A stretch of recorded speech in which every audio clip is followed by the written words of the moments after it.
ministre ya intérieur Mouyej Manguez atalisi na ngambo na ye likambo etali coffre fort ako fongola yango te parce que azali lisusu na fongola te soki bakobuka babuka e kolanda plaidoirie na ye ya lobby na ebite réaction na yo to pe otalaki procès wana na attitude nini novelas ya mokolo ya lobby. Bon, oyebi ke Mwanga Chuchu azosala oyo babengaka dilatoire na droit. Donc boma l'air azolekisa ntango. Et puis c'est parce que chez nous est-ce que yo kanisi soki ezalaka na Rwanda mutu neti Mwanga Chuchu soki azaka tozwa inverse aza congolais bakangie na Rwanda mbele azaka susu mbele basali ba procès vous n'allez pas faire tout ça. Mais le basi va régler situation na ye biloko ya ba procès wana ezate. OK?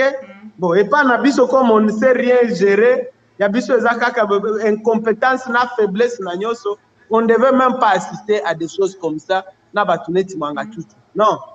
Parce que biloko zoloba wana, yo moko lobi awa ke il y a des tentatives même que basa la embuscade na nzela. C'est une information que j'ai reçue depuis hier. Oui, c'est vrai. Et c'est ça la raison où il m'a mis procès en prison à Makala. Voilà, mais maintenant, tout ça ne rassure pas.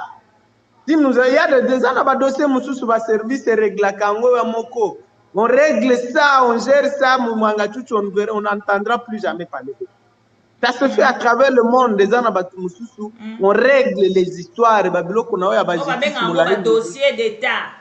Un dossier d'État. Mais le problème, c'est que tu as dirigé dans les talibans. Bah, ça, les 30 ans, bah, zoye kola. Denye nini ba beta mabanga na police. Denye nini ba tumba kabanda kuya l'État souka. Ils n'ont rien appris de la gestion d'un État. Alors, tozo sala bazo na ese erreur, bazo sala bazo bricoler, bazo fabriquer, loko zoko kaizo simate. Ils savent pas c'est quoi la gestion d'un État, les affaires de l'État, denye nini zalaka. Dans tous les pays au monde, les anaba dossier mususu, ce sont les services qui s'en occupent. C'est terminé. Bokoyo kakasusu mutuana te et puis c'est fini. OK? Les affaires de l'État, les dossiers d'État. Alors, ndenge bazosa la biloko yo, tozanayo. Parce que lui, il sait déjà ce qui va se passer. En moni, il prend le temps, il prend tout son temps à s'apprécier parce que il sait la carte qui va se finir par se jouer. À Kobimana prison wana.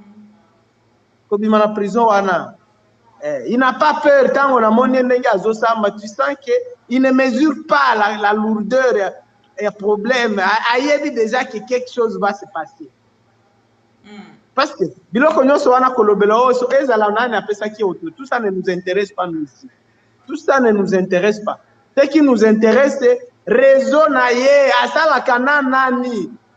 C'est tout. Comment expliquer que lui, il prend la plus grande mine du Congo, de coltan et de cassiterie, à la Kagame. C'est ça. Quel lien il y a entre lui et le groupe armé Nyoso? Il était président du CNDP. Il était à l'AFDEL. Il était au RCD Goma.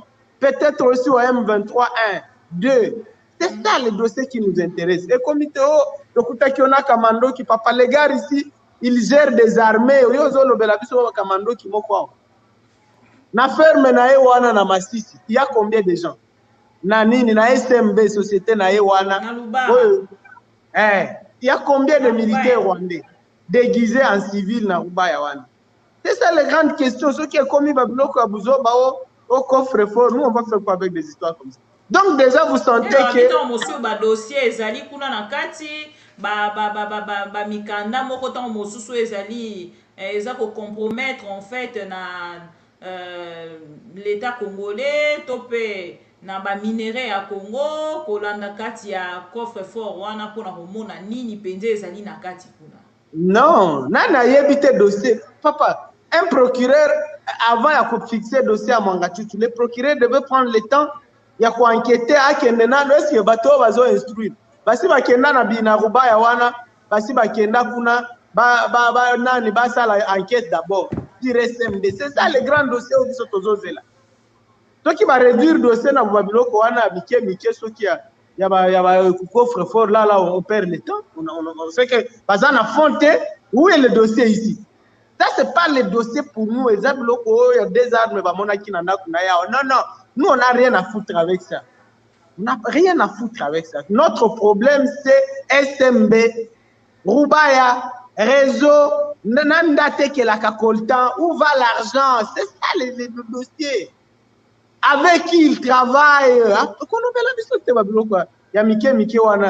Oh. Donc, c'est ce qui va faire les Nini donc on le laisse passer, il est innocent.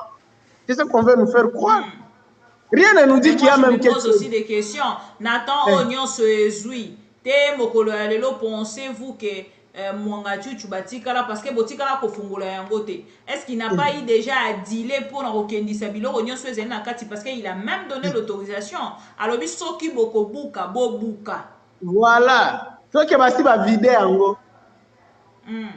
Maintenant, bakoya ko buka, on nous le montre, il n'y a rien. Et là, on a balobi à détention d'armes. Si Mouyedj confirme qu'il y a un appel ça qui est autorisation. Donc, il est innocent, il rentre chez lui. Il y a 42 cargaisons, il y a 42 munitions. Non, parce que le ministère de l'Intérieur a le pouvoir d'autoriser à un citoyen pour autorisation à port d'armes. Même yo, maman, bibi, même nga, je peux demander l'autorisation à port d'armes dans le ministère de l'Intérieur, on me l'accorde. Il y a des frais à payer. Combien de comment ça fonctionne, mais déjà vous comprenez que bazome mabiso na dossier exacté. Bablo comment accès, il y a des petits dossiers inutiles. Parce que si Mouyedj confirme maintenant que oui, il avait donné cette autorisation, on fait comment? Donc on libère Mwanga Chuchu. Toi qui as assez à Salikop, na batuba bando bomba nini yoyo. Coffre-fort, on ouvre, il n'y a plus rien. Donc on libère Mwanga Chuchu. Alors tu vois, nous, c'est pas ça. Nous, on ne peut pas entendre un dossier Mike wana un procès ya nini wana non spectaculaire. Toboy biloko wana. Donc il y a un spectacle ne bazosa la ndenge kaka basalaka. Na ba biloko nyonso ya ba vidéo chimanga, ya ba caméra, ya ba Willy Bakonga. Alors batika e kaka parce que déjà moi ça ne me rassure plus.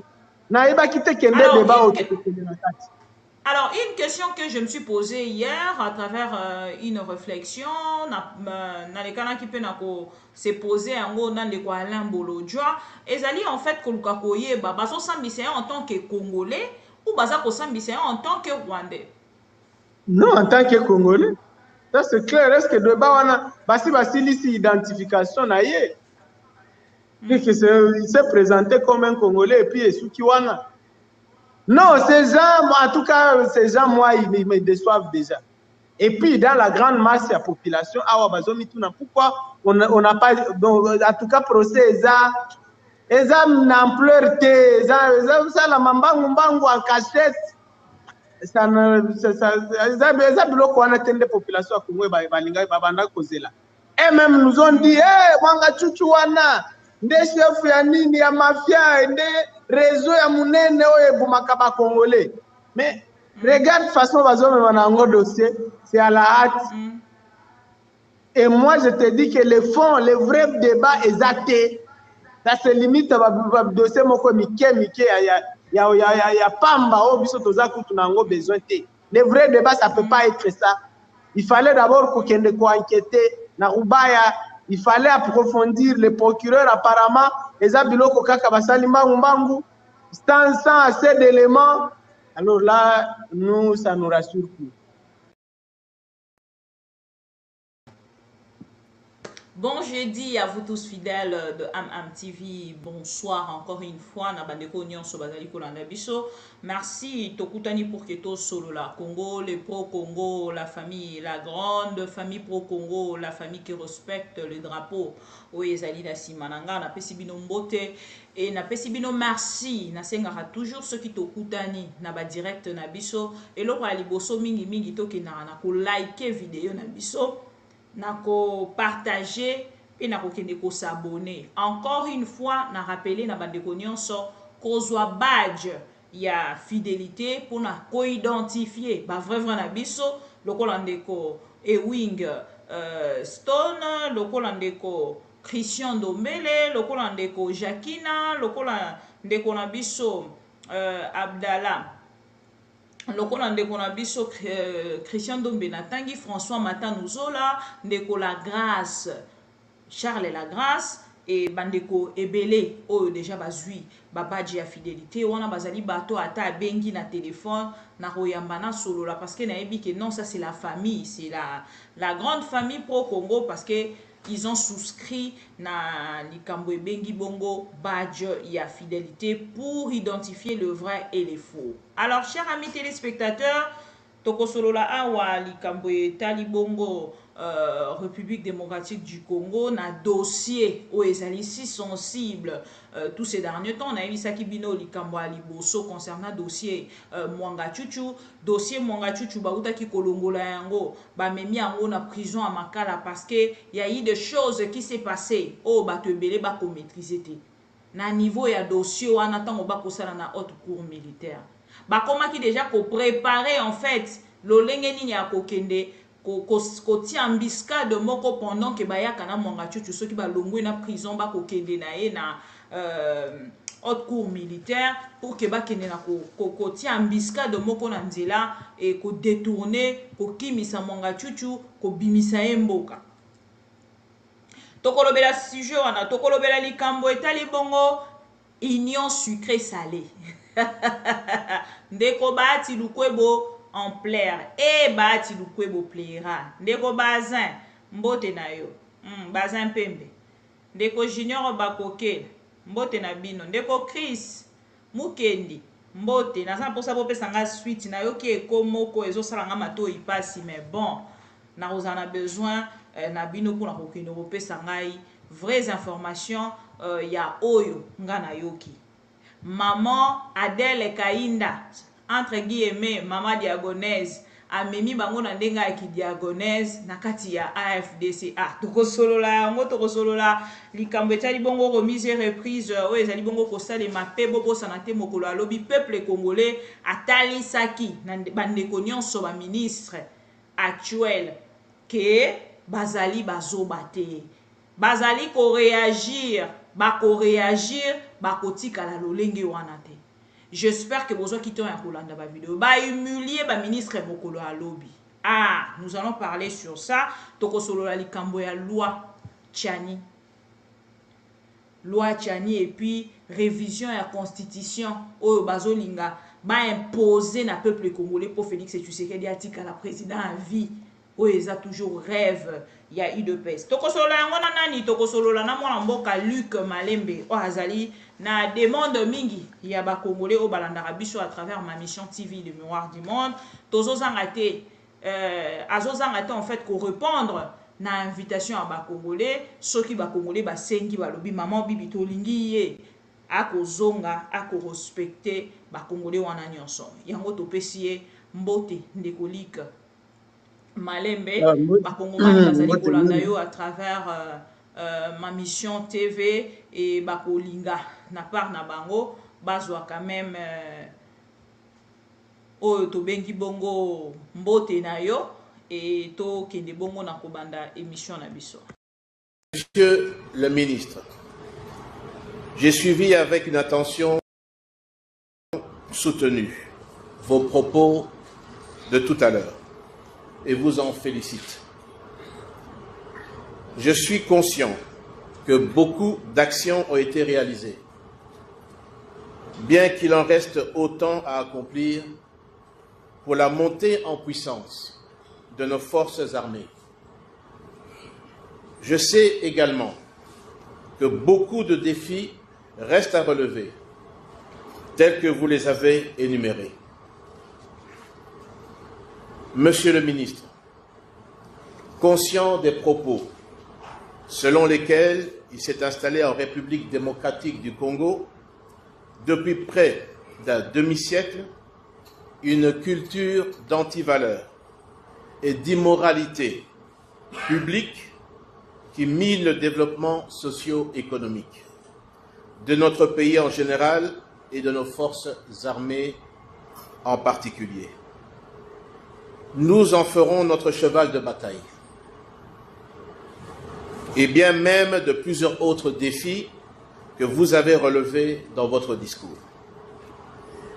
Monsieur le ministre, Monsieur le chef d'état-major général, Mesdames et Messieurs, La tâche est immense au regard des activités en chantier.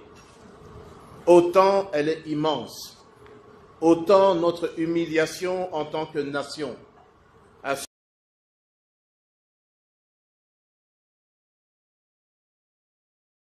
Ok, mbote mingi madame Bibi, mbote mingi na bato nyonso bazolanda chaîne na yo monene ya Mission TV. Et puis surtout baoyo na diaspora vraiment bazo soutenir biso, bazo benga, bazo pesa ba conseil, bazo pesa ba encouragement. Oyebi ke tango nyonso tolingi ozopesa biso occasion boye po tosola na bandeko ozosala yo pe contribution monene mpona komba oyo ya mboka na biso, komba oyo na yo moko obandaki depuis kala. Natalaki ba émission na yo ya kala ya depuis 5 ans 6 ans oza nanu mwana moke tala oboyi koabandone komba. Oui, on a visionné ma émission il y a 6 ans, 5 ans. Vous en avez moins. Mais au boy ko abandonner combat, au boy ko tika. Alors qu'il y a beaucoup de femmes au babanda qui peut-être kolekayo bazaki na moto kolekayo mais basi balemba basi ba abandonner. Donc courage mingi na combat muneno yo tokolemba ngote. Ngape ça fera 10 ans naza na combat oyo ya opposition na kolemba te. Tant que changement autolukaka na mboka na biso ezwami te tokolemba te. On doit laisser à nos enfants un pays différent. Donc, alors ndeko Luc Malembe na ningi to banda na dossier Mwanga Chuchu oyo mokolo alobi bakotalisa biso te Mwanga Chuchu azwa ye moko akoloba mokolo alobi ki azwa autorisation na ministère intérieur atalisi mokolo alobi ke zali ba arme oyo alobi kutu ba arme te alobi azwa arme autorisation ya kozala na arme na ministère intérieur ou atangi bongo l'ancien ministre à l'époque Mouyej Manguez Mons et batuni ye mokanda yango ezali wapi alobi ebungi depuis tebayaki kosala perquisition na ndako na ye atalisi likambo etali bongo coffre fort oyo esengeli bongo afongola alobi te bafongola ebunga e batalisi bongo lisusu kaka na kati wana lolenge bazali koluka kopesa ye liberté provisoire na nzela ya ba avocat na yo bazali kotalisa ke cour haute cour militaire ezali na possibilité te ya kokende kosambisa oyo azali député national. Ngai question na ngai ya liboso ezali lolenge nini olandi procès ya mokolo ya lobi. Ok, avant na banda pesa ngai 1 minute po na situation sécuritaire epai na nga na Ituri oyebi kinga naza moto ya Bunia. Ah oui. Na Ituri esika kuna on est toza consterné lisusu depuis samedi dernier ba miliciens à Codeco ba enlevé environ 20 civils au bazaki na ba mituka bazo babando tabuna bazo kende na nini na cité ya Mungwalu. Alors, les miliciens Codeco ont enlevé Bango dans la localité à Bambou. Et la mauvaise nouvelle, c'est que les miliciens ont exécuté tout. Or, ce qui choque dans tout ça, c'est que dans Bambou, dans la localité, si on a enlevé Batouana, armée, il y a une unité à FRDC. État de siège. État de siège. Sous l'état de siège. Parce que ça n'a jamais existé. Cette histoire n'a jamais existé dans la province de Nabiso. Ezaki kope ya Chilomona bandeko na ye ba atindaki basoda wapo na Ituri po bakendo mikela ye or na mbongo bayaki po na biso te parce qu'on est à plus de 6000 morts depuis eloko waneza. Donc on ne parle même plus de ça mais eloko zoka mo c'est que ba miliciens ba ye ba enlever ba na localité esika armeza estali eloko moko te ba memi ba forcer ba mituka na batu nyonso wana ba kende na bastion na bango na quartier général na bango na base na bango ba bengi yango eza na localité ya Peti armée sali le côté kokolanda bango ou bien tenter de libérer Batouana jusqu'à ce qu'on les a exécutés tous, y compris des femmes enceintes. On les a éventrées. Non, c'est horrible. Alors yango na sengi arrestation immédiate ya commandant ya unité wana ya FRDC azana Bambu parce que batindelinga na kombo na ye capitaine na Bambu azana localité ya Bambu voilà, ils ont entre Bunia na Mungwalu, il y a une quarantaine de kilomètres. Comme on a eu capitaine Bambi, oyo mutuana tolingi toyoka mutuana aza arrêté immédiatement parce que ça ne peut pas s'expliquer que ba milice va enlever 3 véhicules, va forcer Angoelanda et puis armée Fandeye et ça les locaux mon côté. Deuxième chose, tozo senga eza une opération militaire d'envergure. Ya kokende kobuka bastion wana ya Kodeko na localité ya Pechi.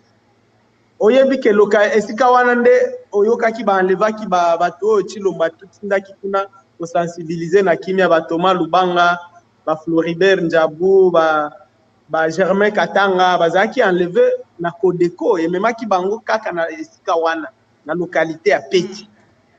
To sengi kondenge nini bakotikela ba miliciens pendant plus de 2 ans. Basta la camp de la mort. Et si on est à camp de la mort, ce qui va me mettre au kuna, c'est terminé pour toi. Mais l'armée ne fait rien que démanteler l'Okowana, on ne fait rien. Comme si c'était normal, comme si le pays est dirigé par la milice Kodeko maintenant. Et après, quelqu'un va vous dire, ah, on a quitté ça, non. État de siège, Sali Moussalam, mon Dieu. Mon Dieu. Tout ça se fait sous état de siège, madame. Donc, voilà. Alors, faisons la sikoyo. Question, il y a sous état de siège sous état de siège et surprendre un gars. Mais pensez-vous que Félix Tshisekedi topé gouverneur militaire au azali na kati ya Ituri akokende na ko supprimer topé ko sanctionner commandant wana ozali ko talisa koyeba ke ye moto ache esika wana? Non, état de siège ezaki arnaque, ezaki lokuta, ezaki nini kajosha kaka ndenge baba IDPS bazalaka. Ezaki nango état de siège te. Est-ce que obosani ke M23 est ressuscité dans kati ya état de siège? Oui bien ngo. C'est sous état de siège bunagane ko le 16 juin. Ah le 16 juin tozoko kisayi nane. C'est sous état de siège parce que état de siège zawana depuis le 6 mai 2021. Bunagane Kouei le 16 juin 2022, une année après. Biso pana biso c'est des morts tous les jours. Tous les jours, nanenge tozo sorola wana yo, yeba ke peut-être quelque part na secondo yo, ezana mwasi moko bazokata e mutu ou de mwana. Tous les jours. Donc, situation na biso c'est compliqué davantage parce que on s'est limité. Tu sais qu'il est informé, c'est ça le problème. Il est informé. Au moment qui t'a recevoir ba notable ya ancienne province orientale. Balobeli au bimise la dana biso biloko no wana état de ces tondingi na. Alobi no bino kaka nde ba itu ya Ituri nde basenga kinga eloko ngo lokuta. Biso to senga ki état de ces what. Biso to sinaka ni ordonnance présidentielle. Ye moko ayena biloko na ye ayeko imposer biso batu moko alobi o ba généraux ba mutu atindi kuna aza ndeko na ye ya tribu aza na ye général te aza mi ancien rebelle ya RCD formé au Rwanda oyo soki Luboya Kashama. Il n'a jamais été dans aucune académie militaire, jamais à Sala Bitumba, jamais il n'a jamais conduit une guerre. La conséquence est que papa wana azalaka na bureau matin, midi, soir, bureau climatisé. C'est un jouisseur en uniforme ndenge na benga kaye. Musala na eza koluka or pour entretenir fraude douanière na ko gérer mbongo ya province nyonso ali yango atonga bandako awa na Kinshasa na ba mituka. Jouisseur en uniforme.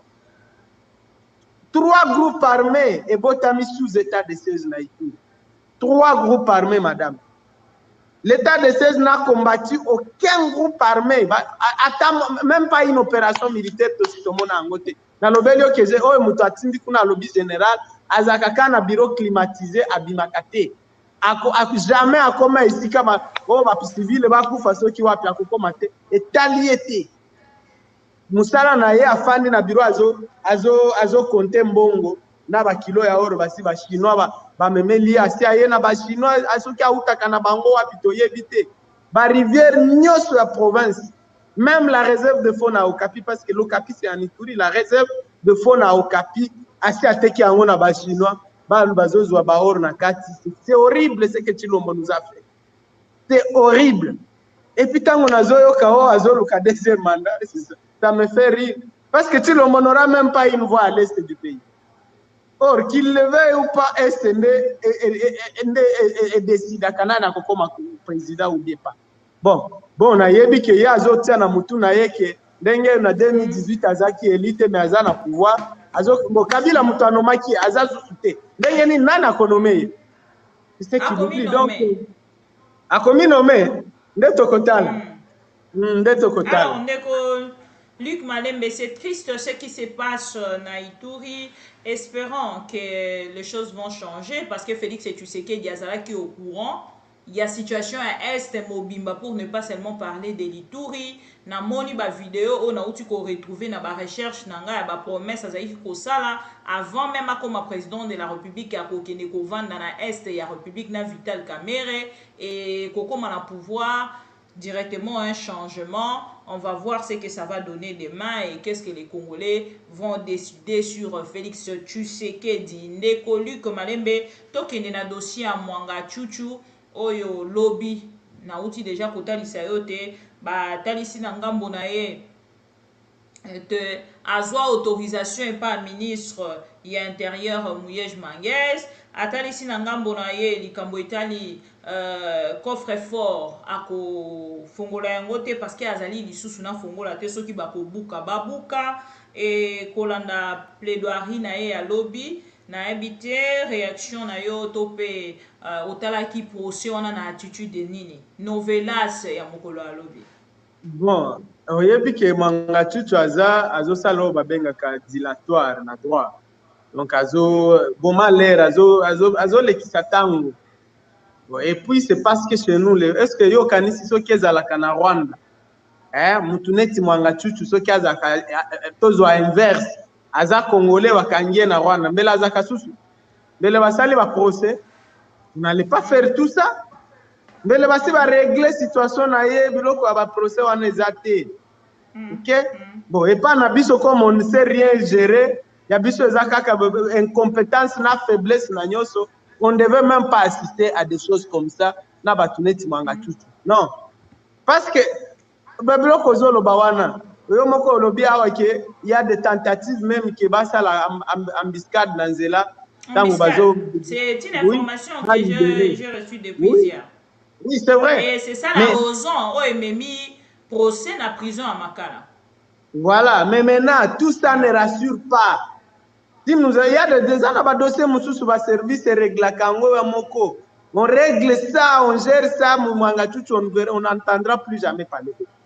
Ça se fait à travers le monde, des ans, on règle les histoires. On va un dossier d'État.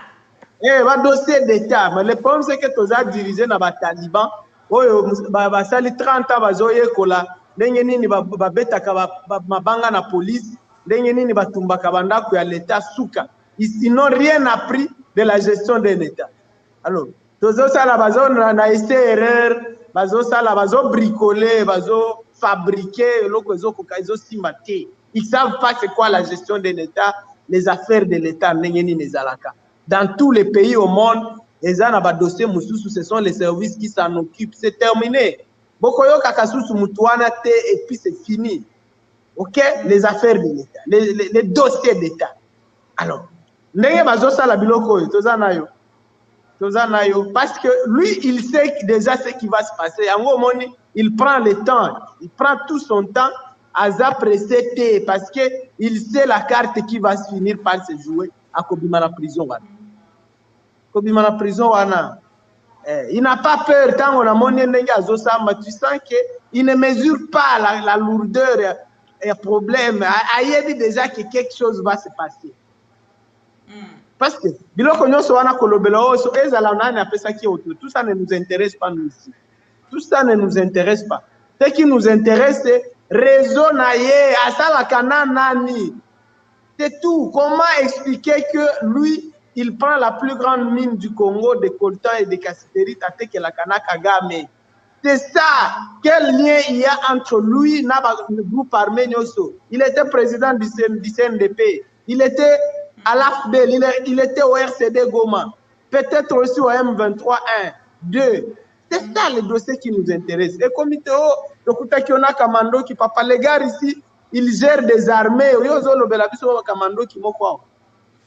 Na ferme na wana na Masisi, il y a combien de gens? Na nini na SMB société na wana.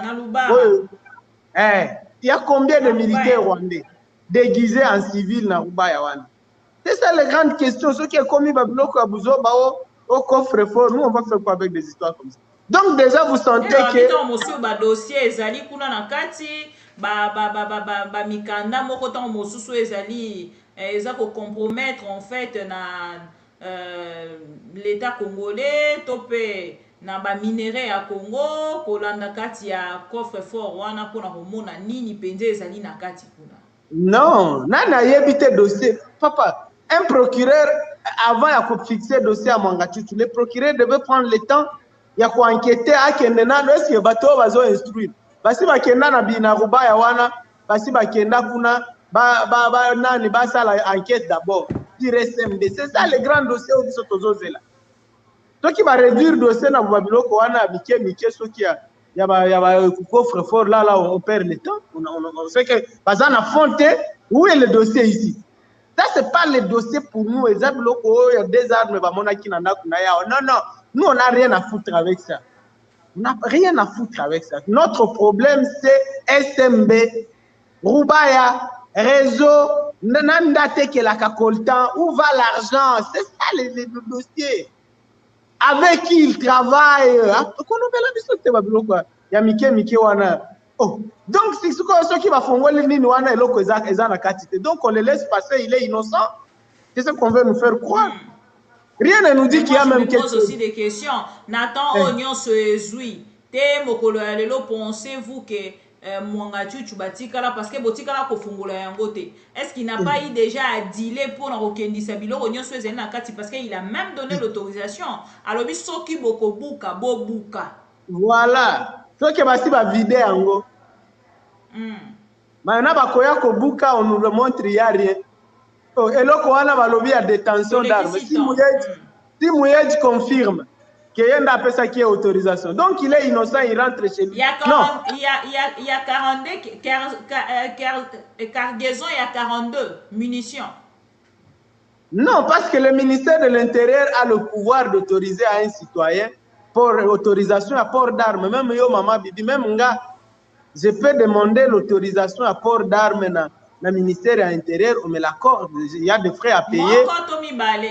Combien de comment ça fonctionne, mais déjà vous comprenez que bazo même abisso na dossier exacté. Bablo comment accès, il y a des petits dossiers inutiles.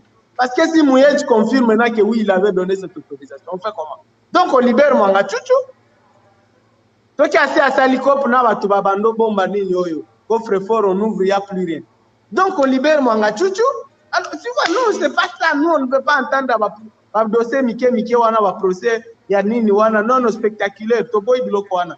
Donc, il y a un spectacle, il y a un spectacle, il y a un Biloko, il y a un vidéo, Timanga, il y a un caméra, il y a un Willy Bakonga. Alors, Batikae, Kaka, parce que déjà, moi, ça ne me rassure plus. Alors,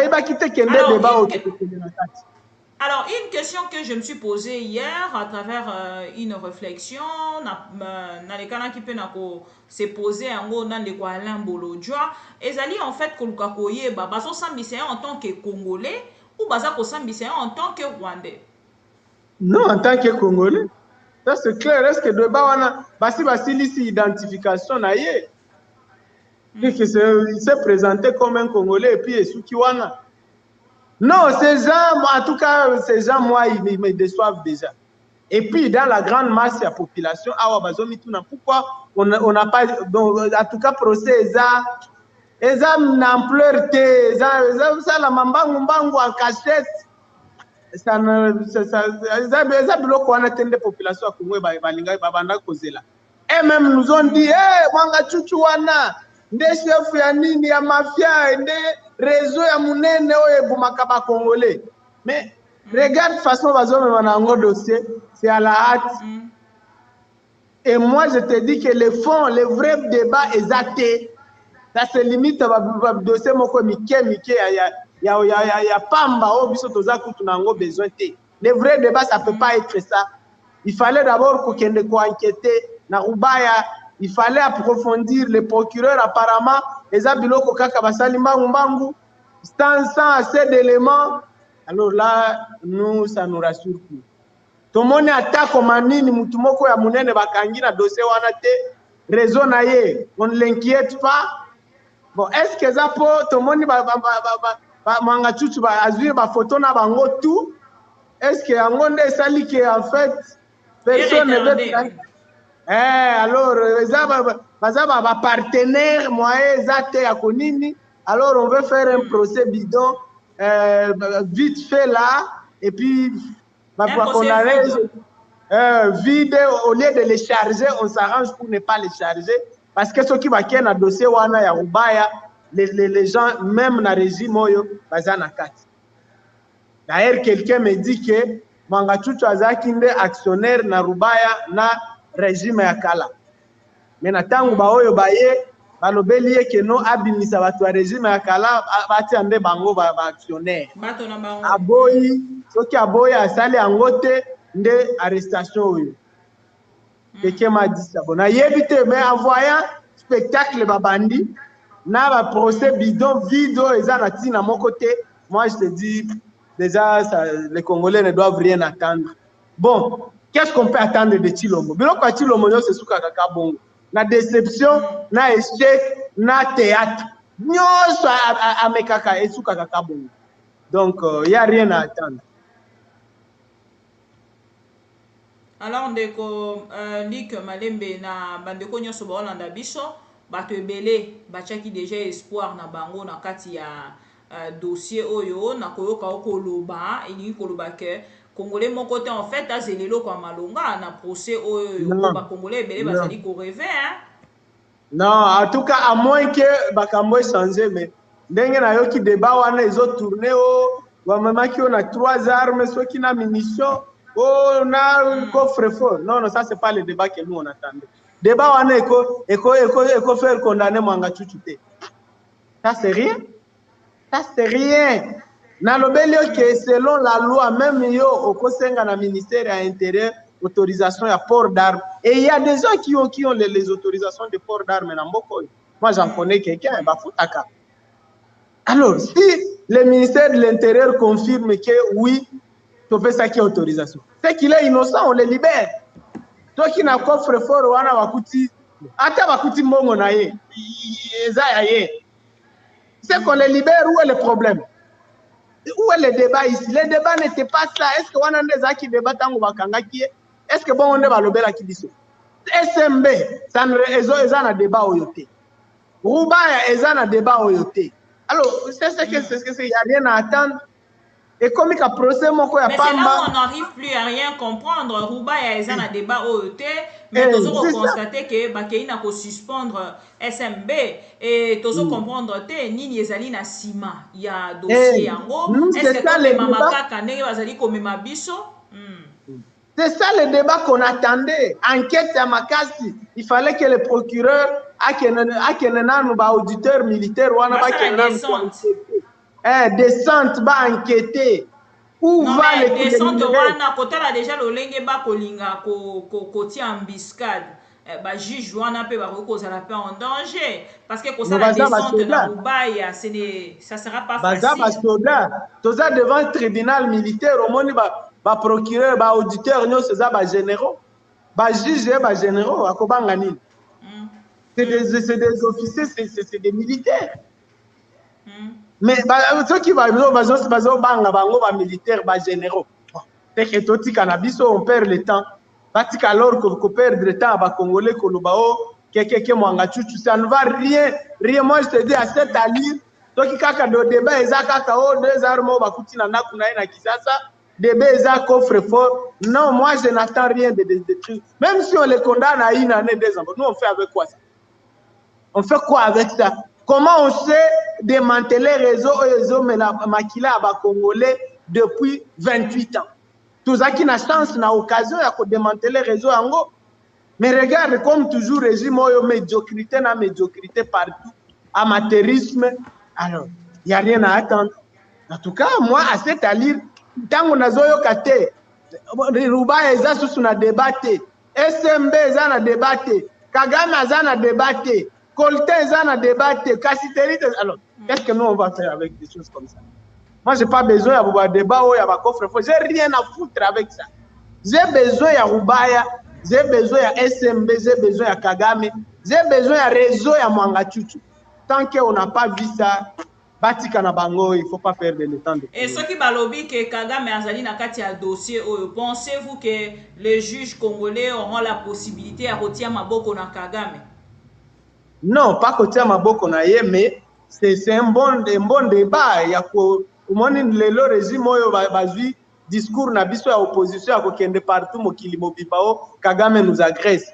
Or tango biso to bandaki discours, tango Fayulu bandaki discours wana ke problème na biso eza Kagame, bango baye na Kagame awa na stade, bapesi ba Rwandais, bapesi ba minéraux, ba Sakima, ba signer ba accord butu toyeba kutu na contenir ya biloko nyonso wana.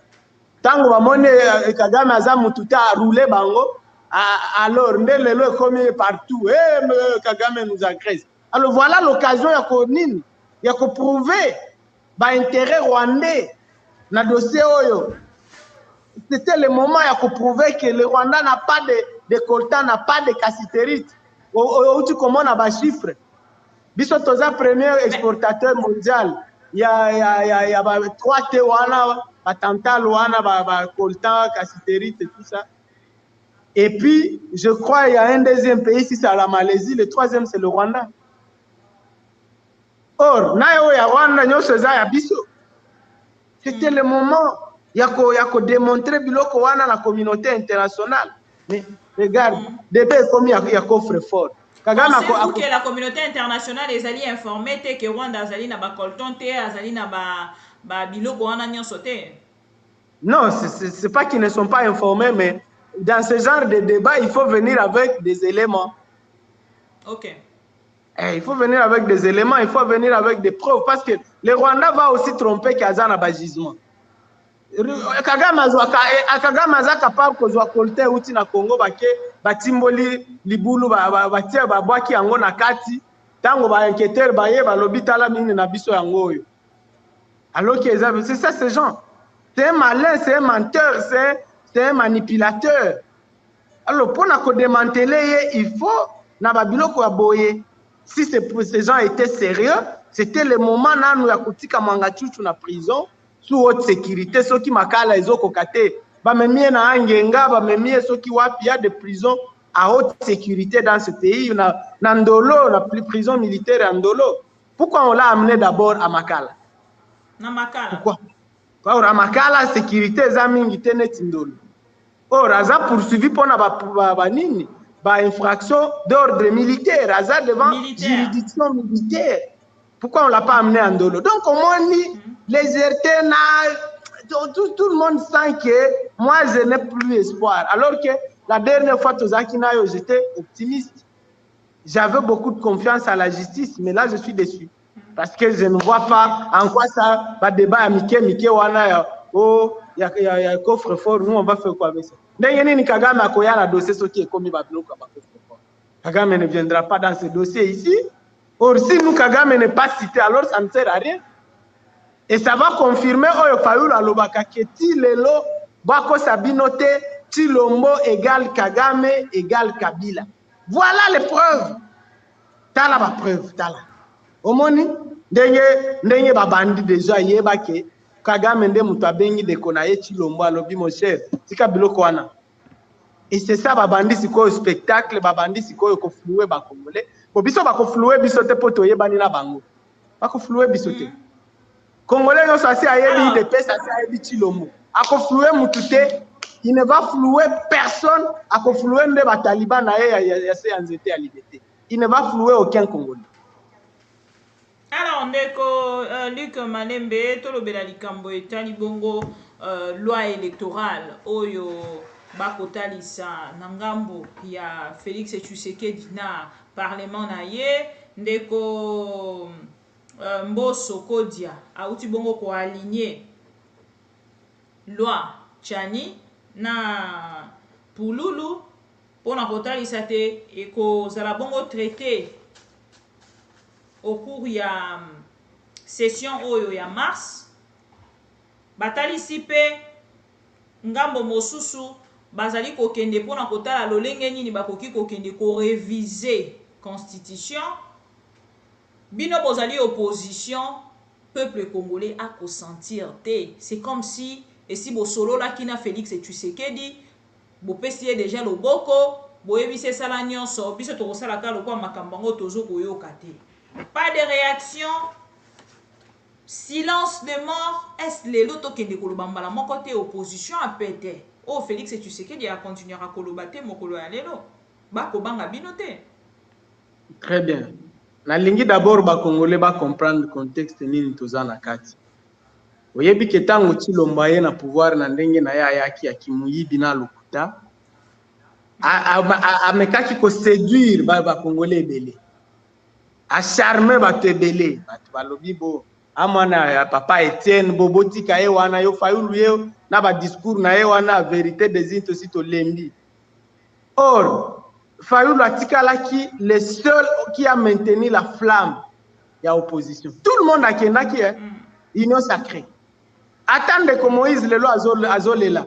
La majorité bango moko basalaki lelo eko tourner contre ye. Mais ce que Moïse a eu kakabiso, on n'en serait pas là aujourd'hui. Parce que ce qui Moïse a kendakate na biloko ya Tshilombo ya union sacrée. Union sacrée n'aurait jamais existé. Tshilombo azaki na majorité na parlement et il n'allait pas en avoir. Mais nana kendaki ko salisa eko ko iba majorité ya Kabila po ekoma yaye o lelo ezo malmener Moïse. C'est lui-même. Et ça na batumi balé c'est pas pour les critiquer mais il faut pas assumer ba erreur na bango. Et ça, Moïse n'a qu'à bondi. Batumi Balé wana. Aujourd'hui, il paye cash. Nini, ils ont construit un monstre. Monstre à Ouazoli à Bango Lelo. Yabiso ni nakati. Parce que cause la te que biso fa la muka que toko tana ba débat na bango wana ba loi tchane etali bisoté. Parce que pour na biso c'est une distraction, on n'a pas le temps pour ça. Nous sommes concentrés sur au moment qui tweet ya lobby ya Martin Fayulu à lobby ba Congolais botika distraction toza concentré pour na décembre wa Tshilombo doit partir. Nous on travaille sur ça. Tshilombo doit partir au plus tard le 23 janvier 2024 na minuit. Au plus tard. Mais tozo banda bitumba kolo ya kolongo la Tshilombo bien avant. Donc nous on n'a pas le temps ya biloko na bango wana parce que tout ça ici Tshilombo essaie de faire pression sur Katoum. Nous là, on va entrer dans des lois. Peut-être là où nous allons entrer, c'est parce que Ndengo Lobby, tout le monde nini révision à constitution. Là, ça c'est nous chercher. Ça c'est nous chercher. Non, ça fait au moins 2 jours passés. Jusqu'à maintenant, l'opposition est pour réagir. Peuple congolais a pour réagir parce que c'est à travers l'opposition. Peut-être peuple congolais qui n'a qu'un côté les mains qu'on a éveillé par rapport à Makambo et Koleka. Mais aujourd'hui, avec l'opposition actuelle, qu'est-ce qu'on va se dire? Charge les qui n'a pas pécandeko Martin Fayulu. A koyeba lisusu te na ngambo na ye lolenge nini asala makambo to pe nini ndeko Luc. Non, au Monique, comme je t'expliquais, Tshilombo à un moment donné opposition etikala kaka biso moko mutumoko Fayulu. Or mutumoko ako renverser régime te. Regarde en 2018. En 2018 pour Kabila toko Isaïe. Est-ce que Zara qui parti moko? Est-ce que Zara qui mutumoko? Ce n'était pas l'IDPS. L'IDPS Koutou. Et si maintenant attaque combat moko na moko. Mobutu a fait 32 ans au pouvoir, l'IDPS était là, l'IDPS s'est inquiété, Mobutu a tana eloko moko te. Laurent Désiré Kabila yaki, azui d'ailleurs Etienne Tshisekedi a tindie na Kasai na village à Kindosa la bila. l'IDP c'était ici, et ça là qui est l'autre mon côté. Alors, le Joseph Kabila a sali 18 ans calmement. IDP c'est Zakiao. Et ça les l'autre mon côté. Donc, combat à Koko il se régime et cause à la combat ya mutu mon côté à parti mon côté. Yango mona ki na 2018 et ezaki coalition ya ba force belé. Ya ba force belé ezaki ba mouvement citoyen, ba société civile nyonso, église catholique. Ce qui est l'église catholique est na combat wana te. Mais le Kabila za wana ti lelo. Mais aujourd'hui vous allez na église catholique. Vous allez na non mais société civile. Non non bazana no engagé te na ba action. To uti ko sala marche. Ah bah c'est là combien de mois? Parce que Félix Etikali 8 mois. Voilà donc yango tozotonga nini wana force nyonso wana lisusu pona c'est que est vrai Tshilombo azokende ye kutu aza muke Tshilombo aza nde muke azobangisa ata biso te Tshilombo si même maintenant aujourd'hui ata Fayulu ye moko soki to décider que to benga na Tshilombo na ba marche na rito bloqué Kinshasa on est capable même aujourd'hui même seul. Moi je vous encourage et je vous appuie hein. On va y aller mais seulement il faut s'assurer que batu va lobate que non Fayulu asali ye moko azalaka ka bongo il est maître seul. Alors c'est comme ça qu'on est en train de tout faire pour reconstituer unité. Ah là c'est bien réfléchi. Mais kokanisa te que yo Tshilombo alongi biso non nous on n'a pas encore décidé de dégager Tshilombo. Non mais kota le lote a bengi Jean-Pierre Bemba a bengi Vital Kamerhe a bengi Bouissani Amouissi a bengi bato mito a minene nyonso bapusani pembeni na ye. Et pensez-vous que eko tenir penza au vrai sens yamo? C'est Azaki Kakana Bango, Maman Bibi. Qu'est-ce qu'il a pêché là-bas? C'est Azaki Kakana Bango. Oh, Kamere c'est Azaki Kakana ye. Bemba, Akima Biso depuis Kala, depuis Kaka vole à victoire na janvier, février déjà Bemba Kende Kinaye. Alors qu'est-ce qu'il a pris? Azaki Kakana Bango, ça là ça nous intéresse pas. Mengana lobelio Mama Bibi, so qui te décidé ko bengana Tshilombo. Même maintenant, 3 jours de Madame Bibi to ko bengana Tshilombo. Par la rue to ko bloqué Kinshasa tout. Tshilombo non, est-ce que Tshilombo ayebi ko na jena batu na ye na yebite? Parce qu'il n'aura que le fleuve pour partir. Bon, récupérer nage. Mais je vous dis, nous mettre nageur na bango kutu basi ba même la prison. Nana kolakisa bango konaje ayebite. Donc kobanga te Maman Bibi, il y a rien, Tshilombo ne nous inquiète même pas.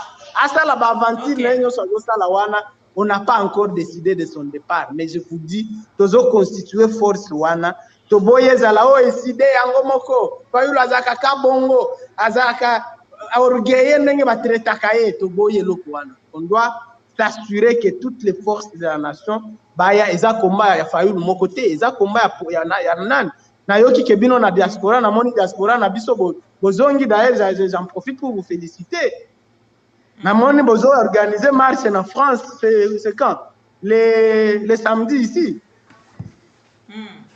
Omoni diaspora na biso zongi o diaspora nenge toyebaki parce que bozo lo babiso mais même la diaspora elle est où? Depuis que Tshilombo oui, hein, c'est la question que je me posais aussi. Tant on a eu poto 2 fois, mais qui fréquenté quand même bas combattants, Basali peut diviser de la même manière que Basali na opposition. On a eu à débaucher quelques combattants, na moi ba miette et bah s'approcher qui n'a Félix et Tshisekedi. Voilà, donc c'est Tshisekedi avait trompé vigilance à Bissonio sous Batebele. Sauf Fayulu, aigle Fayulu. Yango moninga na zakana Fayulu. J'ai du respect pour cet homme.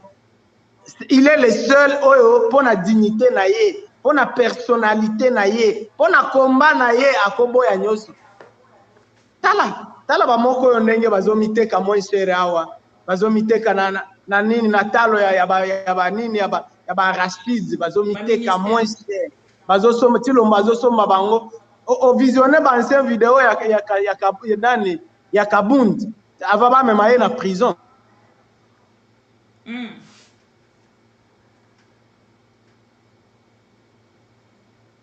Allô? Décolique Malembe, un petit souci de son côté. le temps qu'à revenir na point. Voilà, tout à l'heure on a regardé que Sabino Keto Kolobela Likambo. Il y a procès Mwanga Chuchu Tokolobela Likambo. Il y a loi Chani Tokolobela Likambo.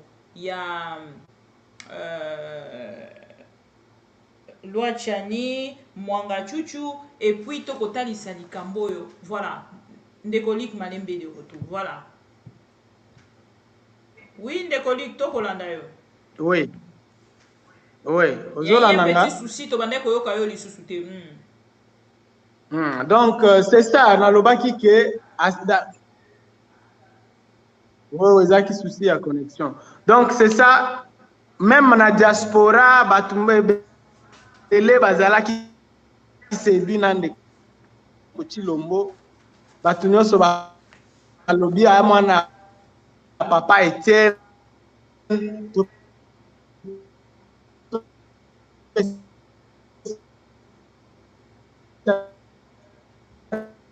là là. Il y a toujours un petit souci hein, de colique. Vraiment, tous au chaotique de colique. Il y a toujours un petit souci. Il y a toujours un petit souci de votre côté de colique. Et c'est que beaucoup de gens. Il n'y a pas que bis opposition.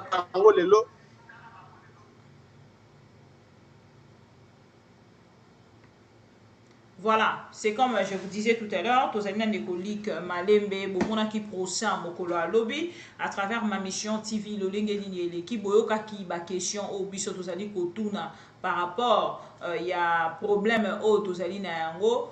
Des coliques c'est ngeli obongisa mokie connexion na yo pour que to reprendre parce que aux ana mosaïque makasi. Et peuple congolais azo mona yo te azo yoka yo ezo bege makasi bazo réclamer à travers ba commentaire et ceux qui ont revoir tout petit peu pour que tozonga intact sans problème et ba congolais balanda biso na bokebi. Voilà ndenge na bisa kibino na procès mokolo a lobby essaye ya kobima o bandela kokota pour que toye ba ceux qui problème ezali nini. Voilà. Alors, ce que tu est-ce que on nous donne nanga? Tozo ka na son, mais na image tozo mona yote. Image est comme très mosaïquée et puis ils ont rendre service pour na bato nyonso ba. Voilà, maintenant c'est bon. Oh là là, ben c'est pas grave, il va revenir. Le temps de kolika zonga na ngai ko préciser bino procès l'équipe mokolo a lobby à Mwanga Chuchu totuni ba question ebele concernant likambo batali sibiso ya ba arme o ye azui batali sibiso ba lobby non azwa ki autorisation et ainsi de suite mais mokanda e monanité. Alors biso na ngambo na biso to revendre te poto banda kolinga ko spéculer en fait sur le document nini tout ça et tout non. Toebi ke lobby to après lobby bakoki koluka ko benga ndeko moyege. Mais moi je vous parle de la théâtralisation parce que côté a lolenga makambo ndenge ezali ko kende. Ezola kisa quelque part que moi noir moko ezali. Molili oyo ezali na kati ya dossier oyo nde ezali ko kende ko ebisa biso ke senge to sala keba. Parce que lolenge procès oyo ezali ko kende na ko se quand même bato a IDPS ebele. Voilà, na c'est quand même bato a IDPS ebele le temps de colique à bongisa image à rendre ma communion c'est bon et voilà. C'est bon, ok. Est-ce que ouais, c'est bon, mais problème quand il y a connexion qui est comme ko baby sa image. Tozolanda yo, mais image est comme une perte en fait. Ouais, vous disiez au coco continuer ngala ko ça la commentaire nga après. Ah là là. Bon, on a apparemment boule. Oui, tozolanda yo. On a apparemment boule lingue. Oui, on vous suit, on vous suit. Au coco continuer. Si quelque chose moi je pourrais bien continuer, c'est pas grave. Ok, donc pour un dossier, il y a loi wana, il y a loi Chani.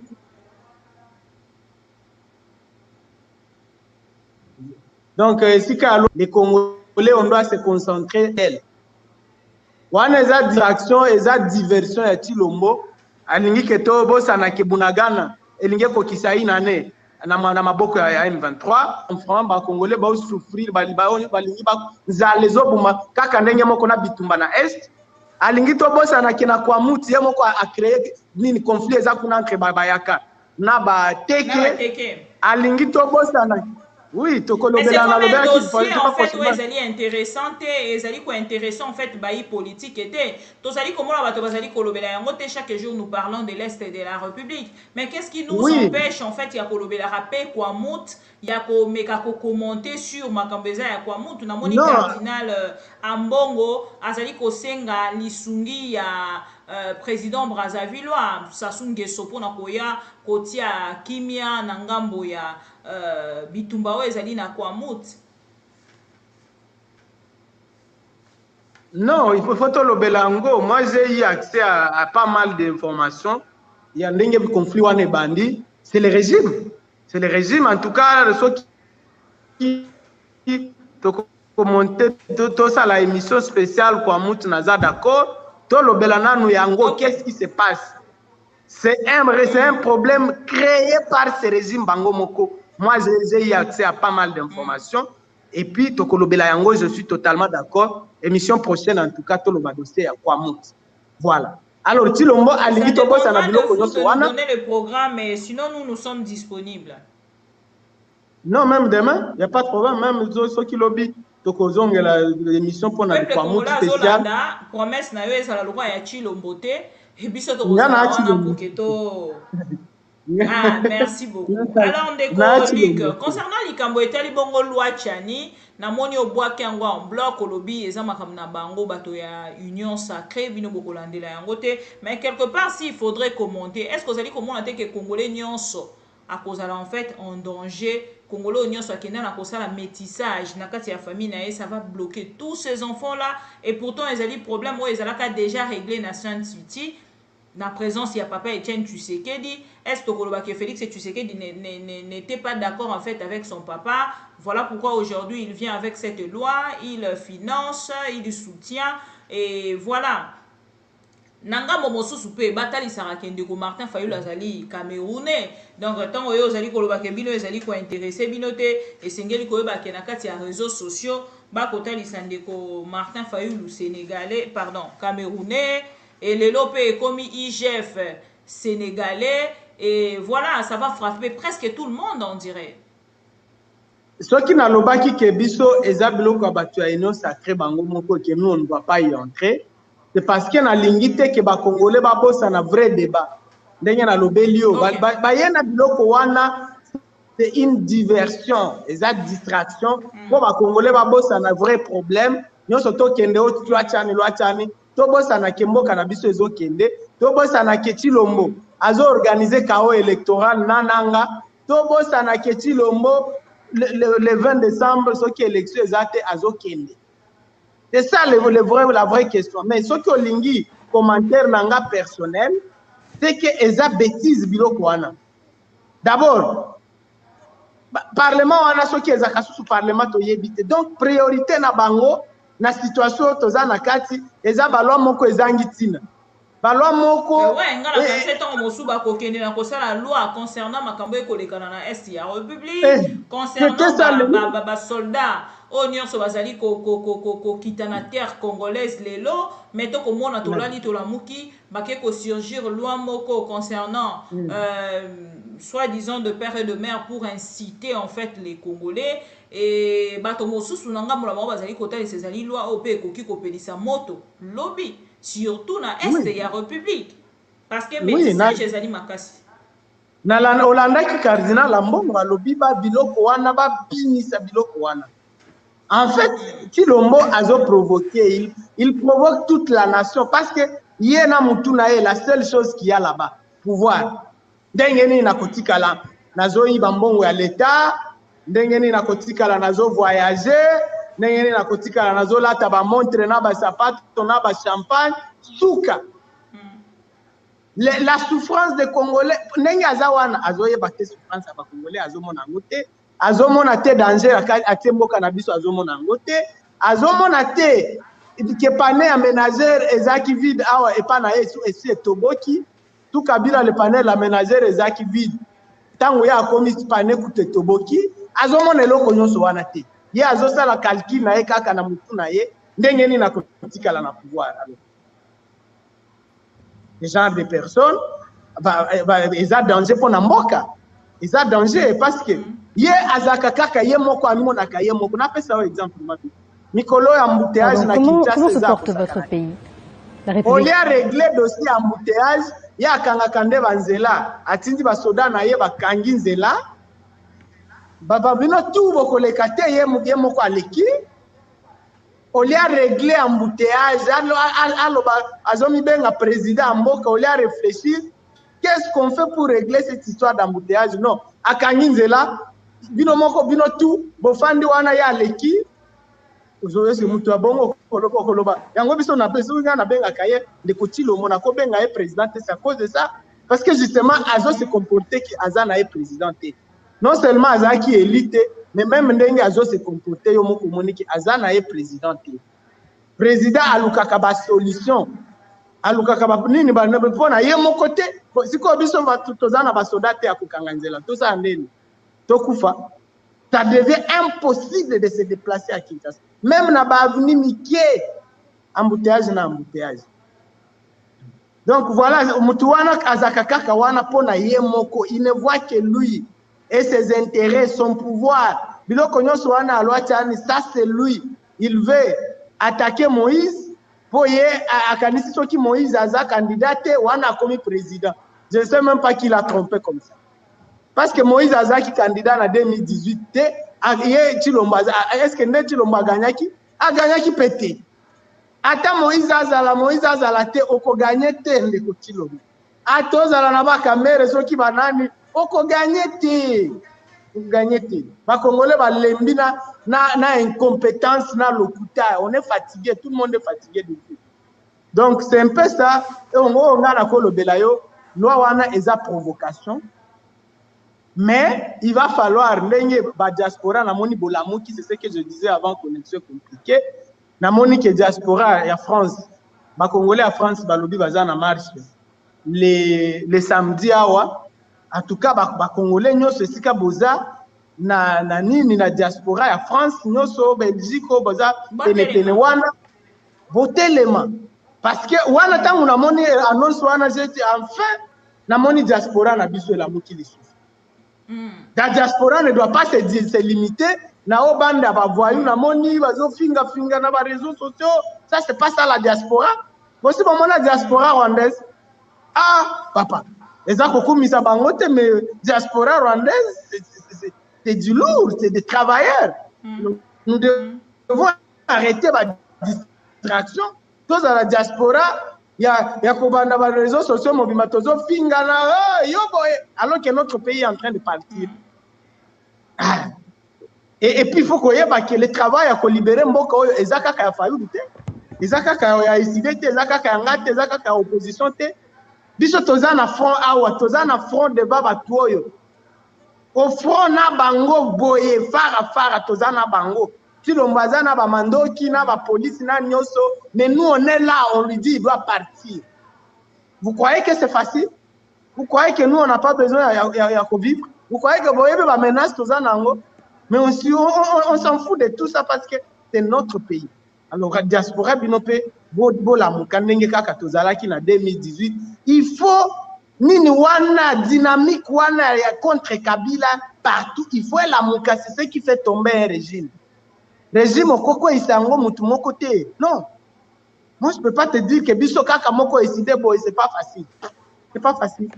Voilà, il faut biso nyo soto la muka kaka ngezaki na 2018 qu'on s'occupe de vraies questions. Batika ko dise biso na babiloko ba neo chani soki nini. Mais soki ti lo meki ko si ma constitution na biso. Ah, ça c'est la ligne rouge. Pona alors que bazo lukango wana oyebi que 2006 lui le PS n'avait pas voté pour la constitution. Bazaki kutu te. Baloba ke za constitution soki ya ba diable soki ya ba nini. Alors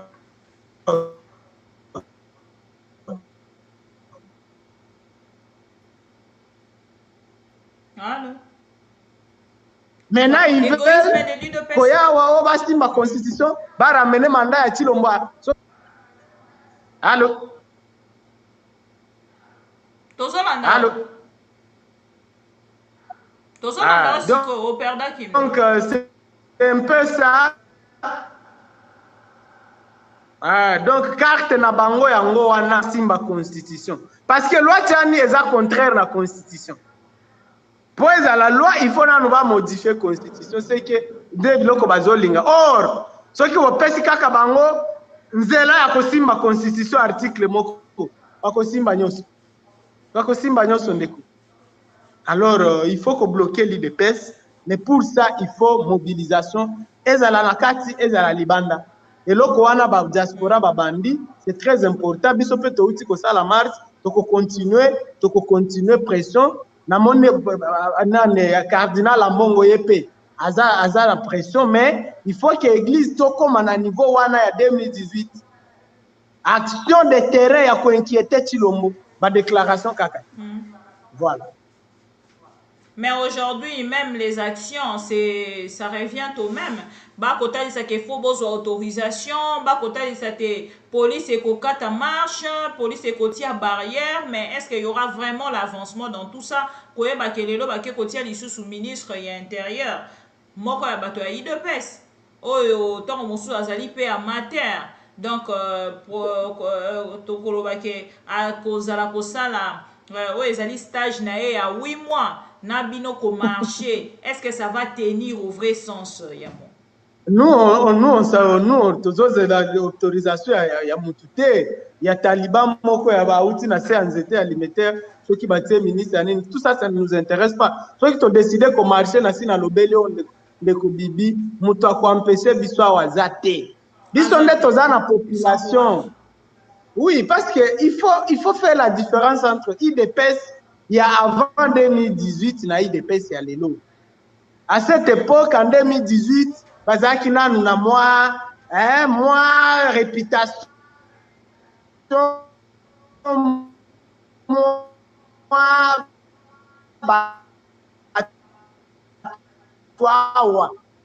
parce qu'ils ont passé 30 ans à tromper les Congolais, que ceux qui vont pouvoir connaître. Que ceux qui ont pouvoir, les seigneurs, à cause de la mutuka, moi, nandaku, ceux qui ni Congolais, ils sont à 3 fois par jour, ça fait 5 ans. Les Congolais, ils sont aventuriers. Donc, parce que nous avons la capacité à mobiliser les lobango bazana ngoti. Ba mobiliser mutu à mon côté. Et puis même l'armée souffre sous Tshilombo. La police souffre. Alors, nana ko bundela Tshilombo. Armée ko bundate. Moi ngana ko na lobelio. Armée ba ko bundela yete à 16 milliards, bazana budget à 16 milliards, bazali ko talisa ba ko privilégier est ya République surtout na likambo etali guerre o ezali agression ya Rwanda contre la RDC et voilà, c'est-à-dire il est dans les bancs. Non, madame. Est-ce que vous avez dit que vous avez un chiffre? Kaka chani oyo na lobaki ke ba chiffre wana eza lokuta. Si eza chani moko oyo, oyo mi benga oyo professeur soki ani toyeba kate. Oyo chani wana pe, olia kene nanu ko s'occuper, oko yambela biso nanu mwasi na ye wana oyo pero lwara yambaki. A s'occuper mutu aza d'abord irresponsable. Incapable de gérer famille na ye, asi abandonné mwasi na ye na bana na ye, aventuré, ana famille te, alala kasoki wapi toyeba kate. Mais azoya kopesa ba leçon, ya ndenge nini bakamba kamboko. Mutu aza d'abord incapable kokamba famille na ye. Il faut d'abord olukela biso mwasi na ye wana. Et puis c'est vrai, c'est sa femme. Et puis c'est sa femme, c'est vrai, eza lokutate parce que j'ai eu la confirmation. Il y a madame Fayoulou elle-même parce qu'elle était arrivée ici 2 fois à Faden House. Tchane était venu avec cette femme quand il venait voir le président Fayoulou ici. Et il l'avait présenté comme étant sa femme. Mais Azawati, il a abandonné Namwana. Alors, un monsieur comme ça, Azangi d'abord, Azangi, il y a mon personnalité, Azangi capacité à gérer moi si. Namwana. Aya kopesa biso leçon ndenge nini bakamba kamboka C'est ridicule ça. Donc, oya mananu mwasi wana, mwasi na ye wana. Oya lobela ki biso kekuta azaka américain, azaka pe congolais. Tout ça, il faut faire taire les gens, on va dire que la biso makelele. Donc, c'est un peu ça, nakanisi na dossier wana alwa chani. Concentrons-nous sur l'essentiel. Alors, quand on va dire au monite ndeko Daniel Essafou a sali une petite vidéo pour confirmer bisote ndeko Jules Alingete azali sénégalais et de son père et congolais de mère. Est-ce que le lo ekoki koti ape mosala ya Jules Alingete est en danger? Bon, au monde que régime bango moko nde bayela biloko wana balwa chani e bandisi babosani que même ça va les inquiéter. Yango moni Alingete na safu wana babandi baje malsain na moni Alingete aketi kozwa maman na ye apaka komema ye quand même une vieille maman oya komema ye tina banani o. C'est quoi cette histoire? Depuis les talibans bakose la kamafa que Fayulu azaso qui sénégalais bosi bomona Fayulu a répondre to ko répondre peut-être po za buzoba nga na uti na village ya Fayulu na nani na Kwilu na uti na Kwilu na territoire ya Bagata na village ya Fatundu. Moi je reviens de là, je suis arrivé là, j'ai vu sa famille esika bakunda papa na ye, j'ai vu ça. Fayulu sa famille bazana nini na avenue ezana komba Fayulu awa ya papa na ye na Kinshasa. Papa Naye, une avenue porte le nom de son père ici à Kinshasa.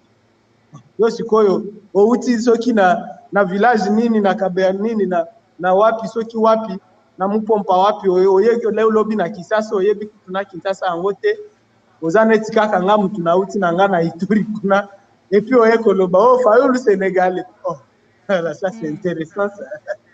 Non. Régime oyo bazana intérêt ya kotika babiloko wana ya diviser bakumba. Bazana intérêt ya kotika biloko wana parce que toki balingi to kene na nzela wana. Mutu moko alobaki awa ke mama na ya azaka angolaise. To sa ndenge ni nazana président Samboka na biso. C'est que ye parle azonga na pa na bango. Soki balingi vraiment to kene na débat wana, je vous dis bazoka ni se ko viser kaka Moïse, mais c'est un mauvais débat qu'il faut arrêter. Babiloko wana d'abord au Congolais de père et de mère. Si tout le monde bango ndenge bazoyi bambongo à l'état na o bazomi benga ba père et de mère sokinini. Ba Nicolas Kazadinho so no moni tendenge ba sala ki lobby na ministère des affaires étrangères. Azar de père et de mère te. Oyo ba sali ba contrat chinois. Bazaba de le père et mère te. Oyo gestion ya régime oyo ba séculaire. Chile gelu tout 100 jours ram tout eza nini te eza ba de père de mère te non batike la biso ba débat wana ba débat ya kala kutu on doit améliorer nos lois, on doit aller vers la reconnaissance à double nationalité bino soki yo mwana na yo boti na poto kuna mais il est aza congolais nani akoboyela ye aza congolais mwana boti kuna soki même si son père est étranger mais le fait que yo oza maman na yo oza congolais il est congolais. Oui, c'est ce que notre loi dit, il est congolais.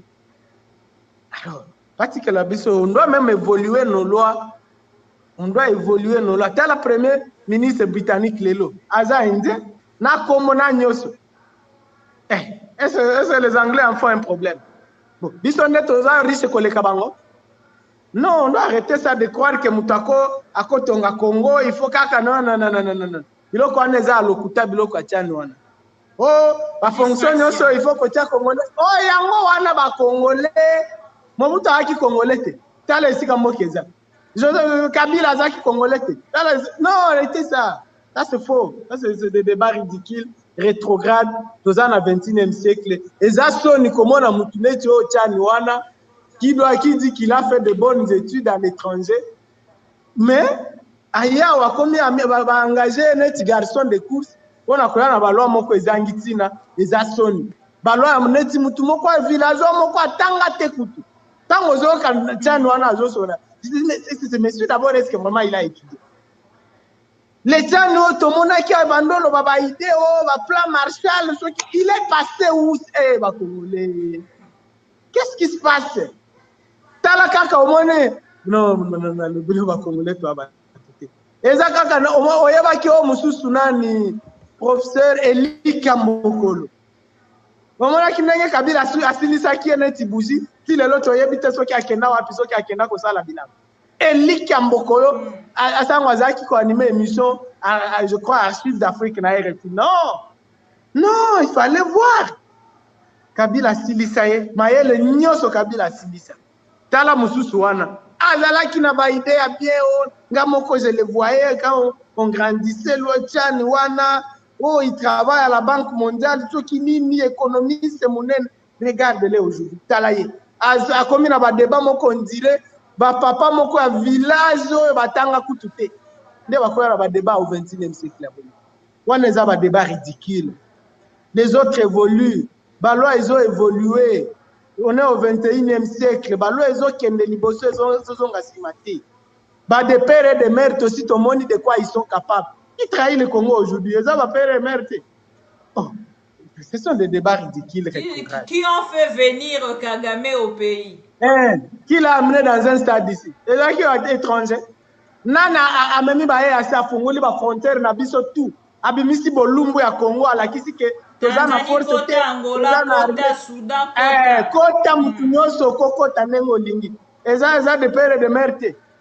Oh, s'il vous plaît, arrêtez ça. Arrêtons le débat ridicule. Un commentaire de votre côté, côté la Lelo, depuis Mokolo Lobby, AFDC, Yandeko Bati, Lukwebo, Bazali ko réclamer, na Félix et Tshisekedi poste au Bakabeli, maman, la soi-disant diagonaise, oyo Talisi Biso, Azalaka maman Mosantu, et Aouti Kolongo la bato nyonso, oyo Bautaki na AFDC Yandeko Bati, Lukwebo Poatia, bato Asika, oyo Bauti na kati ya parti politique na ye, pe regroupement oyo ya ye moko asali, en plein mandat. Bon, ndeko Lukwebo, moi, ngana lobakazaka politicien. Parce que, en fait, à chercher à Lukakarle na ye musala. Ya ye ezakaka, parce que azaki na mobutu. D'ailleurs, est-ce que mon aki vidéo mon faut na tin de l'autre vidéo moto. Tant que Laurent Désiré Kabila ye na pouvoir, Lukwebo était en prison. Atiaki Lukwebo na prison. Ba mobutiste nyoso, Laurent Désiré Kabila atiaki bango na prison à lobby. Bazongisa mbongo oyo basi bahiba. Na Lukwebo qui doit avoir été ministre, c'est pas du budget de Mobutu ou quoi, batiaki na prison.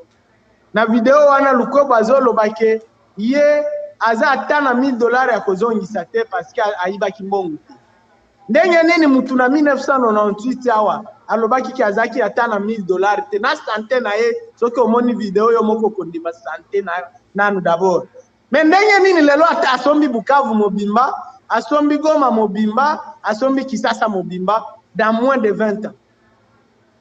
Bon, wana eza débat mususu na kotindelo vidéo wana. Na kotindelo vidéo wana.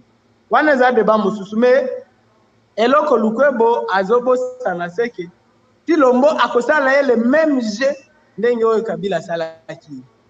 Ako dédoubler eloko na wana azobenga parti soki nini. Soki AFDC soki nini. Ako dédoubler yango. Nini nde Kabila salaki? Tikaka bongo nda salaki nene nkulu. Parce que ils dépêchent aux ana bango mais bazoli ayo na se. Ils sont comme ça. Bazoli ayo na se, bazo affaibli. Parce que deba o eza alelote. Maman wana azaka susu na AFDC. C'est assez à créer parti na ye. Maman wana a créé parti na ye depuis longtemps. Eza alelote. Depuis akomaki na gouvernement boye pa il dépêche balobele tikana na mutu wana créer ayo parti. Bona nini l'AFDC a tout fait. Na remaniement oyo babimisa ye. Il dépêche baboyi. Parce que la carte est de lui jouer le même jeu.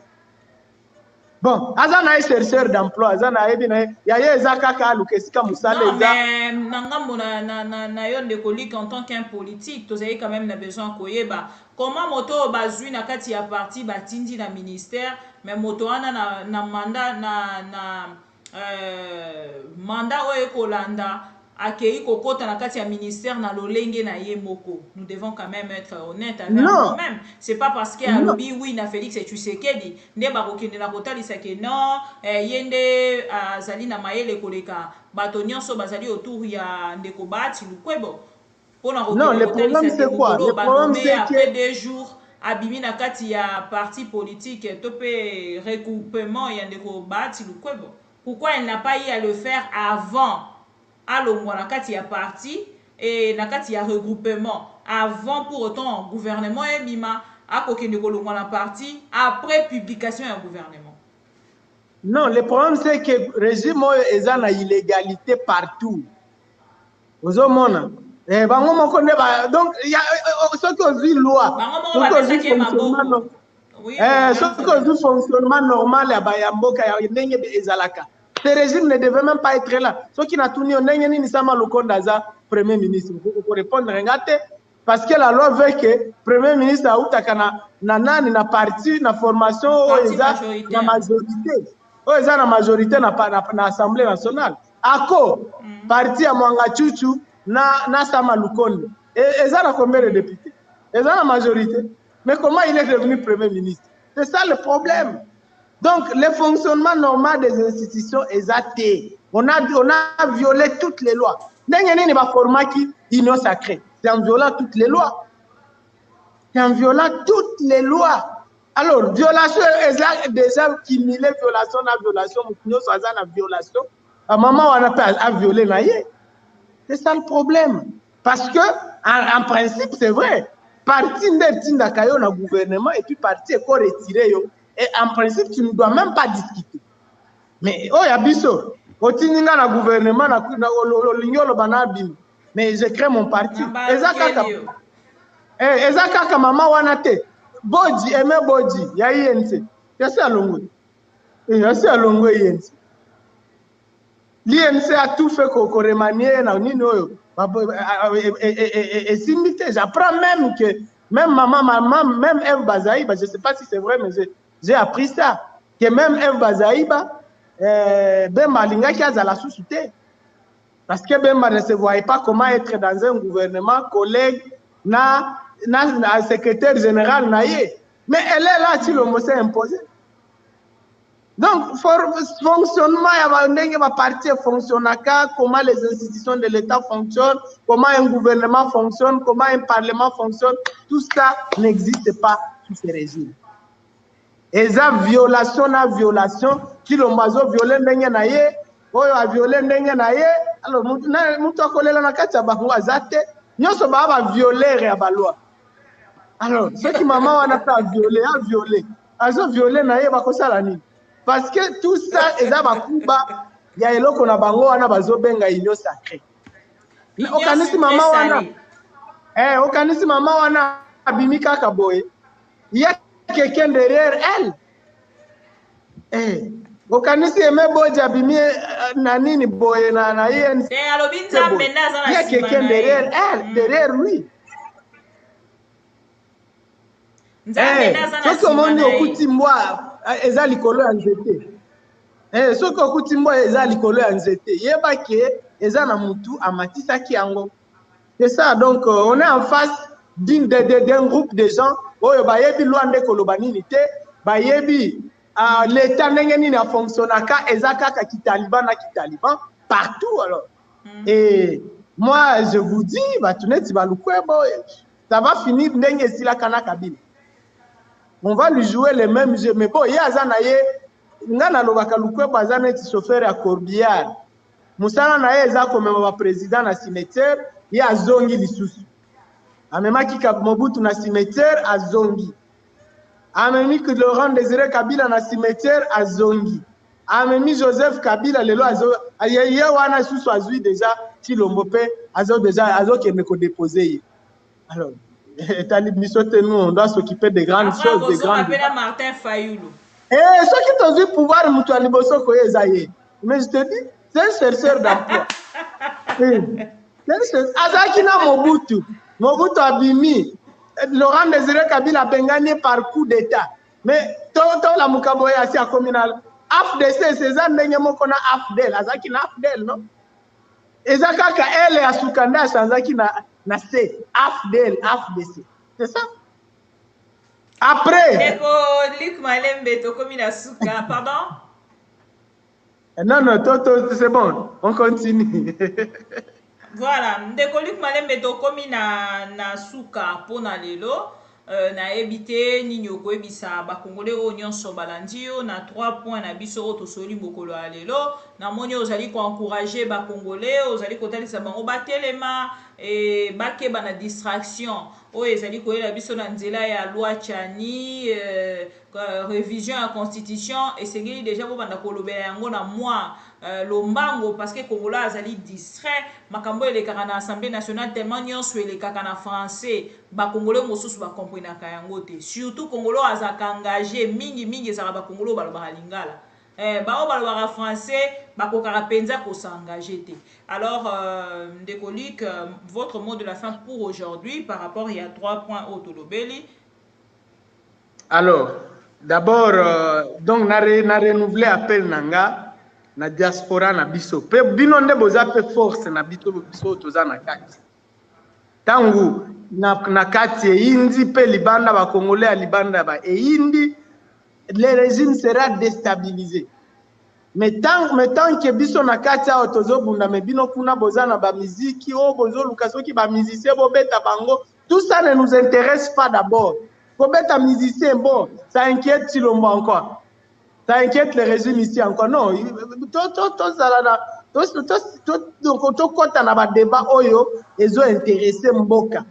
le problème ici, d'abord, il faut dégager Tshilombo. Tout y a des moyens en jeu, intelligence en jeu. Parce qu'il faut pas oublier que l'IDPS a fait 32 ans, 30 ans, plus de 30 ans à combat. Il y a Bari, il y a Mars et tout ça. Il y a des combats, il y a des terrains. Les gens qui Kabila, Kabila coûte jamais à ça l'opposition. Kabila n'avait jamais fait même la politique, il ne connaissait rien. C'était plus faisant qu'il y a combattre que Kabila. J'ai fait 7 fois la prison sous Kabila, je l'ai combattu. Et je peux vous dire que c'est facile de combattre Kabila que de combattre Tshilombo. Parce que la méthode de Nabiso Nyoso, l'IDPS les connaît. Alors, il faut qu'on quitte la distraction. Qu'on quitte la distraction. Au lobby, les Congolais, il y a lingala, yango moni, tozo sala nyoso, attention qui lingala langeza ka très faible. Je suis pas naza muswahili. Non, ça ce n'est pas un problème. Hein. Oui, mais on fait un effort, yako solona bandeko na biso pour comprendre que on doit s'élever. Le problème à Mboka d'abord aujourd'hui, c'est Tshilombo. D'abord, toko kanisa solution tant que ce monsieur est là. Parce que Aza Mutumoko très dangereux. Azo comprendre banje à Mboka na bisote. Ya Azo ya na luyenge kaka, il se réveille. Oh, bangole bokota. Oh, monsieur, est-ce qu'on a mesuré les conséquences à biloko yo? Barmen yo sasi amemi na este wana. So kilomi waboy kobima, on va faire comment? Imagine que toutes ces armées demain refusent de partir. On va faire comment? Ou bien basali semblant au balobi babimi alors que batiki basoda bazaka kawana. On va faire comment? C'est ça le problème. Tshilombo n'y comprend rien. Et avant que la situation comme tard, Mboka na biso to comme une situation où on ne sait plus rien contrôler, il faut d'abord dégager Tshilombo. Il faut donner la gestion. Oyebi Madame Bibi fonction à président de la République, tous les peuples au monde l'ont déjà compris. Ils apprennent à meilleur. Il faut d'abord na ressources intellectuelles à Makassi. Il faut na expertise à Makassi. Il faut na carnet d'adresse à Makassi. Et pas na biso tous les fils à papa baye boye. Oh, président. Ndenge Joseph Kabila, toyebite soki mutuana utaka wapi, président de la République. Hey! Musala aliboso na vie na ye, président de la République. Talo ya zawana, Musala aliboso na vie na ye, président de la République. Ça, c'est très grave. Tozo sakanana, namboka na biso, et c'est ça les conséquences où tozo vivre les dangers. Les dangers là. Tamozo le kalelo ba maman nyoso bazo le la $3 et mata. Tout. Mais ils ne se rendent pas compte que c'est ça les conséquences. Il y a qu'on dit n'importe qui au sommet en Mboka na bino. Muto azokanisa ba montre na ba sapato na ba champagne. Comment il peut prendre du temps pour réfléchir pour la bino? C'est ça le problème. Bayaki awa kosi biso ba sombeli l'état avion. O avion présidentiel. Ozoma na ngo susu. Akendaki na Angola, omonaki akendaki na nini? Na Congo Airways. Frappa. Et Félix, tu sais qu'il ne frappe pas encore. Allô? Allô? Des coliques, cette fois-ci, accueilli. Voilà. Amis téléspectateurs de AmTV, nous voici arrivés à la fin de notre mission aujourd'hui. Tozaki na wabino de colique malembe na ye to sololi ba point o nyonso na talisa ki bino na début ya émission parce que tolobi nyonso awa tokomaki na suka na biso et tokei na kopesa bino merci surtout na bato nyonso ba participer na direct. Merci na bato nyonso bazalaki wana pona kolanda pe ko commenter surtout ko repousser bato nyonso ya mabe wana o bazali kopesa kanda na kati ya ba direct na biso. Merci beaucoup. Tokutana na bino plus tard. Fardese mampinga ya makasi bendele kweya te toza sima na bino tokolonga.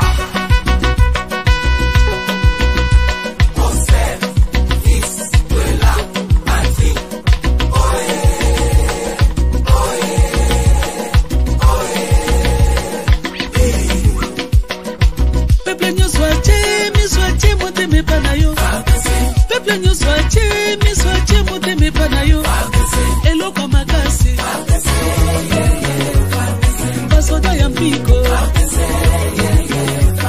Babundi pe balongi.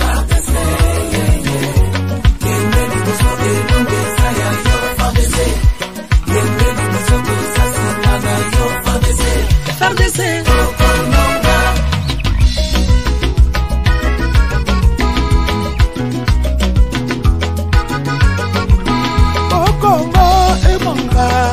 Posa ya kimera kati ya mboka banguna tobenga na bango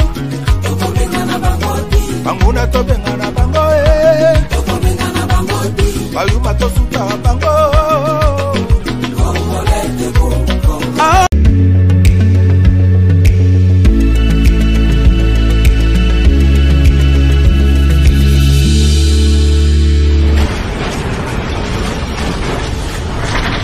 Ma mission TV, le miroir.